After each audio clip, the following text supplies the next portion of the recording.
On April 6, 1960, the U.S. diplomat Lester D. Mallory wrote a memo advocating an embargo denying money and supplies to Cuba, to decrease monetary and real wages, to bring about hunger, desperation and overthrow of government. 64 years later, and the policy that Cubans call el bloqueo, the blockade, is still in force. It hasn't achieved its stated aim of overturning the Cuban Revolution, but it has fueled years of desperation and justified anger. Barack Obama came to recognize this by his second term. During a historic 2016 visit to Havana, he said that he had come to extend the hand of friendship to the Cuban people. U.S. restrictions on travel and remittances were eased and the country's respective embassies were reopened in Havana and Washington, D.C.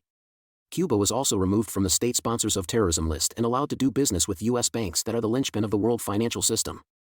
The progress was immense, with benefits seen almost immediately by Cuban workers. The election of Donald Trump changed all of that. Influenced by Cuban-American politicians like Marco Rubio and a vocal lobby in Miami, he restored travel restrictions and banned dealings with state companies that comprise the bulk of Cuba's economy. But Trump's most provocative action came just days before he left office in January 2021, when he returned Cuba to the state sponsors of terrorism list. On the campaign trail, Joe Biden promised a return to Obama's approach, but he has delivered little change. Cuba remains isolated from important sources of trade and finance, even from non-U.S. actors. As a result,